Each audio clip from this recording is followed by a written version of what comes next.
A gente começa agora a falar realmente do espermograma, mas ainda não da parte analítica. A parte analítica vai ficar para amanhã, né? Amanhã a gente vai trabalhar exclusivamente a fase analítica do espermograma. Então, hoje nós vamos falar da fase pré-analítica, que é onde muitos erros acontecem, né? Infelizmente, às vezes a gente esquece, a gente negligencia, não é, a fase pré-analítica e a hora que a gente vai estar lá dentro do laboratório, a gente não consegue mais ter ideia do que pode ter acontecido. Bom, o primeiro item da fase pré-analítica, que é muito polêmico, mas que deve ser rigorosamente seguido, e eu vou explicar o porquê, é o período de abstinência. Muitas vezes, esse período de abstinência ele é mitigado, ele é relativizado pelos próprios médicos. Fala assim, não, você faz, o que você tiver, você vai lá e faz, porque você tem que pensar, e vai falar para o paciente, que é o teu basal, não é? O teu basal. Porque você imagina o seguinte, vamos pensar num casal que está tentando, a mulher está tentando engravidar, não é? Será que esse casal tem relação sexual todo dia? Será que é uma vez por semana? Será que é uma vez a cada 15 dias? Não é? Em que momento da relação sexual, qual o critério, qual o potencial dos espermatozoides naquela relação sexual que a mulher estava ovulando, por exemplo, não é? Então, a gente costuma brincar que a gravidez, a ocorrência da gravidez é um acidente. Porque tem tanta coisa que tem que acontecer, é igual acidente de avião, nunca é uma coisa só, não é? Nunca, vocês vão ver esse avião que caiu agora recentemente em Vinhedo, a hora que saiu o relatório. Não é uma coisa só. Não foi só o gelo. Teve o gelo e vai ter mais alguma coisa. Não é? Porque é sempre um conjunto de erros, né? E a gravidez é um conjunto de situações que tem que acontecer ao mesmo tempo para que o espermatozoide consiga penetrar na zona pelúcida do óvulo. Então, o período de abstinência, pessoal, para fazer o espermograma, ele é polêmico pelo seguinte: é, alguém pode falar assim, se o paciente tem uma relação a cada 15 dias, o casal tem uma relação a cada 15 dias, por que que eu vou pedir 3 dias de abstinência para ele se o basal dele é 15 dias? Gente, se o basal dele é uma relação a cada 15 dias, essa pode ser a causa da infertilidade. Porque se os espermatozoides ficarem parados lá no epidídimo por 15 dias, eles podem ficar velhos, senis. E aí ele não consegue nadar para chegar lá no para fertilizar o óvulo. Então, diferentemente de outros exames onde eu tenho que abordar o paciente no seu basal, por exemplo, eu não vou falar para o paciente fazer dieta, tomar insulina direitinho, comer menos carboidrato, fazer caminhada para fazer glicose daqui 10 dias, né? Se ele fizer isso, a glicose basal dele vai dar boa, mas a hemoglobina glicada dele pode entregar a ele porque ela vai rastrear os últimos 3 meses, não é? Então, diferentemente de boa parte dos exames, que é importante eu fazer o exame no basal do paciente, ou seja, na vida normal do paciente, se ele come muito doce, tem que continuar comendo muito doce para fazer o exame. Eu quero ver no basal. Se ele toma pouca água, se ele toma muita água, então ele não pode mudar a conduta dele para poder, a não ser aqueles exames que têm dieta de prova, né? Existem alguns exames que têm dieta de prova. E o espermograma não deixa de ser, guardadas as proporções, uma dieta de prova. Por quê? Porque o paciente precisa fazer abstinência entre 2 e 7 dias. E por que que é entre 2 e 7 dias? Inclusive, os laboratórios de reprodução humana, eles contam a abstinência em horas, não é em dias. E eles falam o seguinte: é de 48 a 72 horas. E como é que eu conto o período de abstinência? Ele começa a ser contado imediatamente após a última ejaculação, não é após a última relação sexual. Apesar da gente falar abstinência sexual, né, a gente tem que pensar que a última vez que esse paciente ejaculou. Então eu conto em horas. As clínicas de reprodução humana falam o seguinte: olha, você vai vir colher o material exatamente 48 horas após a sua última ejaculação, ou no máximo 72 horas. Mas no manual da OMS fala de 2 a 7 dias. E por que que eu devo obedecer esse período de abstinência? Vou voltar aqui nesse slide, só para vocês lembrarem aqui. Lembra que eu comentei que no momento da ejaculação, os espermatozoides são ejaculados na cauda, não é? A partir da cauda do epidídimo. Então, o que que vai acontecer? A partir da cauda do epidídimo, esses espermatozoides são ejaculados, né? Eles saem da cauda do epidídimo, e se eles ficam aqui na cauda do epidídimo por mais de 7 dias, o que que vai acontecer? Eles vão ficar senis, eles vão ficar velhos, não é? Então, se um paciente fizer um espermograma, por exemplo, com 15 dias de abstinência ou 20 dias de abstinência, todos os espermatozoides que estão aqui na cauda que forem ejaculados, corre o risco deles estarem todos mortos, todos parados, todos com alteração de movimento.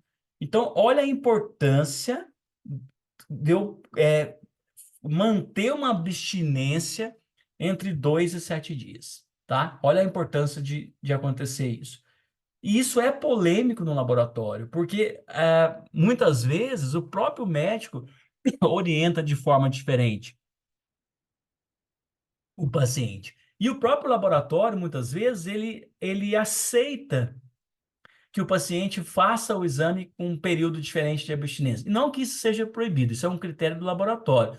Mas o que que eu gosto de orientar? Se o paciente insiste em fazer o exame com com mais de 7 dias e menos de 2 dias de abstinência de ejaculação, isso tem que ser relatado no laudo, porque isso pode interferir fortemente no resultado. E aí, o que que pode acontecer?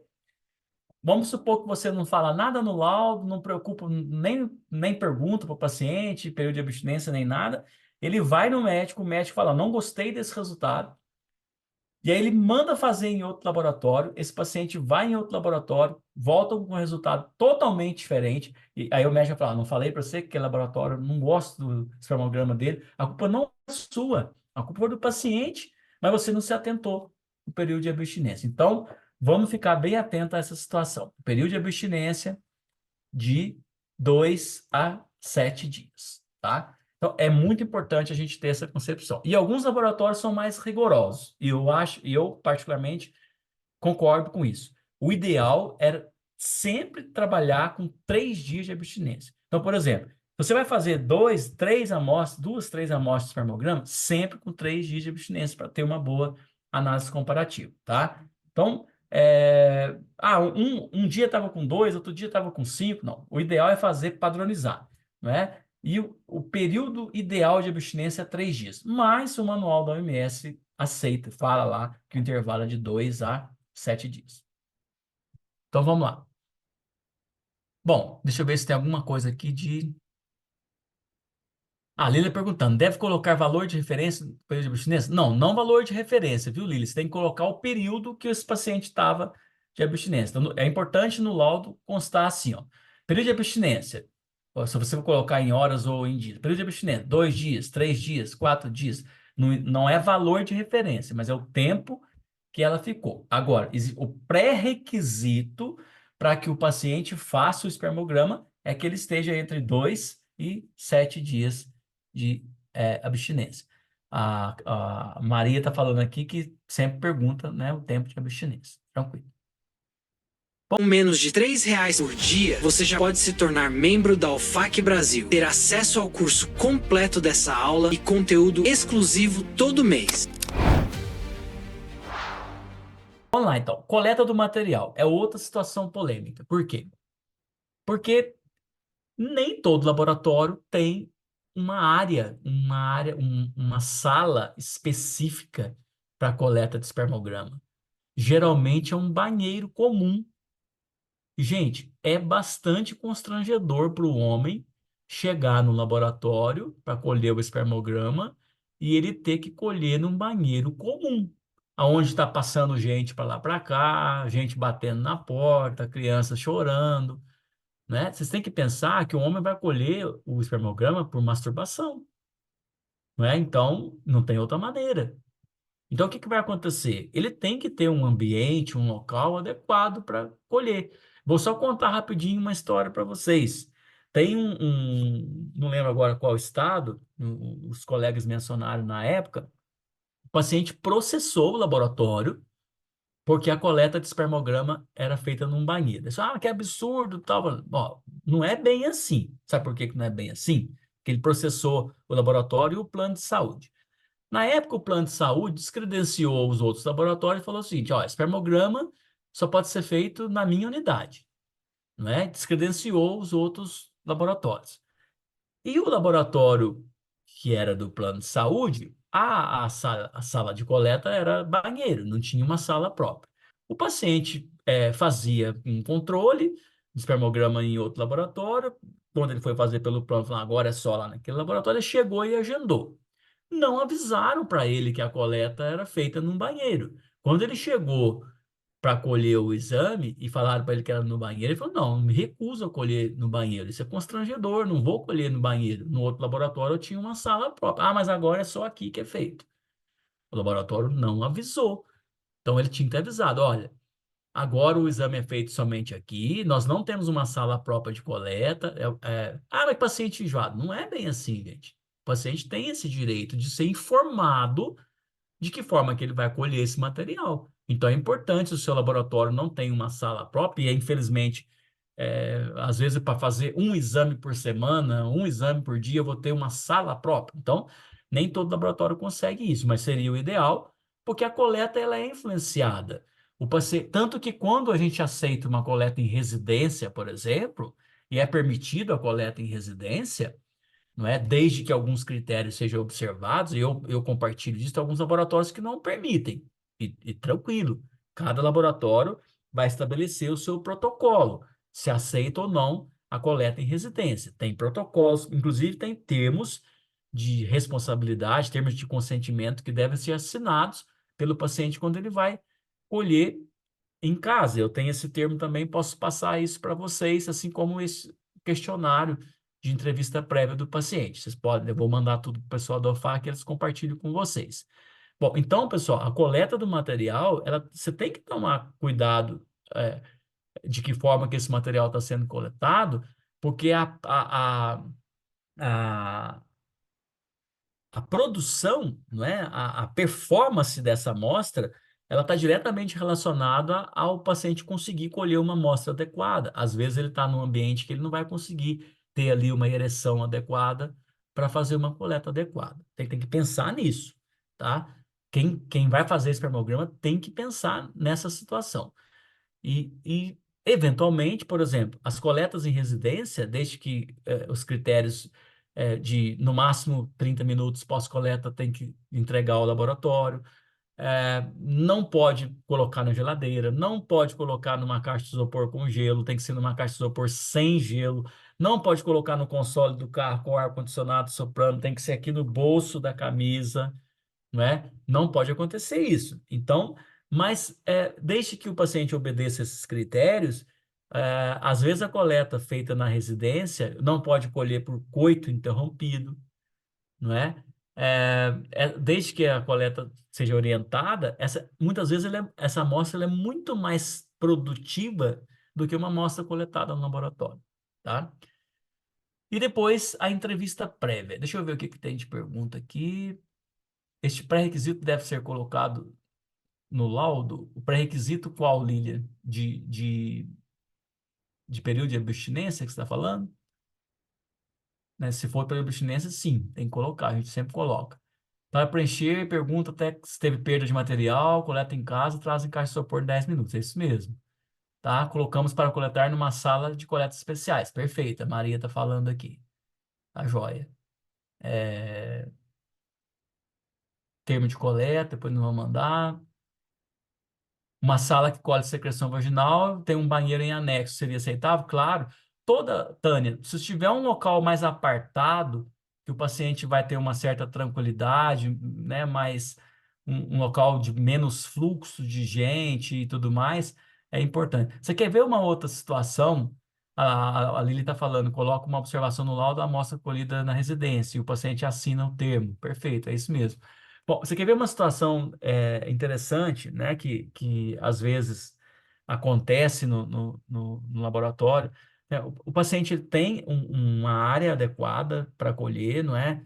A coleta é mais produtiva e tal, só que às vezes o laboratório orienta o paciente a deixar aquela amostra lá, e às vezes a pessoa vai lembrar da amostra, já passou 1h30, 2 horas, às vezes a sala é tão afastada, então muito cuidado com isso também. O paciente colheu, geralmente ele deixa numa bandejinha lá e imediatamente essa amostra tem que ser encaminhada para o setor técnico. Você quer ver uma coisa também que o pessoal faz que eu acho bem legal? Entrega um cronômetro para o paciente, né? Você pode sanitizar o cronômetro, colocar aquele plástico filme em volta dele e tal, e você vai conversar com o paciente o seguinte: olha, assim que você terminar de colher, você dispara o cronômetro, tanto em casa quanto no laboratório, porque você tem um controle melhor do tempo, porque assim, às vezes atrasa para pegar a amostra, para levar para o setor técnico, então esse cronômetro ele segue junto com a amostra,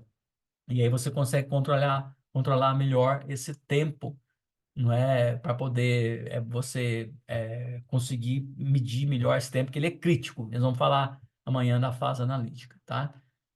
E depois a entrevista prévia. Ah, uma outra coisa da coleta também, gente, é claro, óbvio, um frasco de boca larga, né? Infelizmente, em laboratórios, daqueles frascos com a boca estreita para o paciente, é pedir para dar errado, porque ele vai perder a alíquota, né? Então, um frasco de boca larga, um frasco de qualidade, não usar frasco reciclado, frasco de qualidade duvidosa, porque pode conter substâncias espermaticidas, né? Então, tomar cuidado com isso. Depois, então, a entrevista prévia.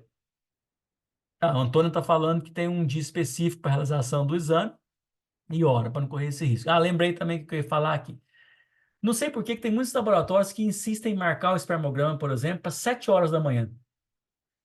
Não tem necessidade de marcar um espermograma para 7 horas da manhã. É o horário de maior fluxo no laboratório, muita gente para ser atendida. O paciente chega, está cheio de gente na recepção, ele fica constrangido, porque ele já chega, ele acha que todo mundo sabe que ele vai colher espermograma. Opa, opa, calma, calma. Olha, se você assistiu essa aula até aqui, eu sei que tá muito boa, mas eu tenho uma boa notícia para te dar. Ela tem uma versão completa. Isso aqui é apenas um trechinho de uma aula completa, aliás, de um curso completo com várias aulas desse mesmo tema. Que demais, né? E eu posso te mostrar. Você quer ter acesso? Então fica comigo aqui rapidinho que eu vou te mostrar como é que você pode ter acesso a essa oportunidade única, tá bom? O que que você vai ter que fazer? Tá? Você vai ter que se tornar membro da UFAC. Eu quero te mostrar a UFAC. Prazer, eu me chamo Thiago Del Rey. A UFAC Brasil formou uma plataforma de análises clínicas, né, que é o método OFAClass, uma plataforma que no lugar dos filmes da Netflix tem cursos, vários cursos. Então você não precisa mais comprar só um curso. Você pode comprar todos os cursos que você precisa em um único lugar, por um único preço. Que demais, né? Então a Alpha Class é uma grande Netflix com vários treinamentos, com grandes professores e palestrantes de todo o mercado, né? A gente nasceu de uma comunidade, então a gente entende, né, de análises clínicas muito bem, assim como você. Você vai ter acesso, dependendo do seu plano, a trilhas de gestão laboratorial, qualidade, bancada, área técnica, recepção, coleta, pré-analítico, né, até habilidades comportamentais, para que você vá além. Então, a Faclass quer te levar para que 2025 você tenha um ano de sucesso, né? Independente do ano que seja nesse vídeo, você pode alavancar sua carreira através do conhecimento, né? E você pode, inclusive, ter acesso a vários treinamentos de área técnica, marketing, jurídico, né? Pode assistir elas ao vivo, aulas gravadas, é você que manda tudo no seu tempo, sem nenhum anúncio. No seu tempo você consegue estar assistindo, fazer testes de conhecimento, se você tem uma equipe ou se você vai assistir sozinho. Você pode também ganhar até prêmios, porque tudo é gamificado. Então, se eu entro na plataforma, eu ganho um ponto. Se eu termino um curso, eu ganho um ponto. E eu vou estudar esses pontos, e no final do mês, se eu for o meu pontuador, eu levo prêmios, que vão desde certificado, né, que é um prêmio melhor do que esse, né, até também como jalecos, livros, equipamentos, kit de limpeza, inscrição para congresso. Tem muito prêmio na plataforma. E você consegue ver também uma novidade que tem no mercado, né, só na nossa plataforma, onde você pode ver a sua evolução, né, ou a evolução da sua equipe, de forma individual, quantas aulas, quantos meses, né, quantos certificados, quantos cursos, tudo isso em um único lugar, né? A gente tem network aí com laboratórios e profissionais do Brasil inteiro, então com certeza é um lugar onde, se você entrar, você vai estar se fortalecendo para que você possa se destacar ainda mais no mercado. Você acha que faz sentido essa proposta? Se você acha que faz sentido, legal, você pode acessar aqui o nosso link na descrição para ter acesso ou entrar em contato com a nossa equipe, que vai ser um prazer te receber e eu espero por você, porque eu tenho certeza, você é o próximo membro da UFAC. Até a próxima oportunidade. Tchau, tchau.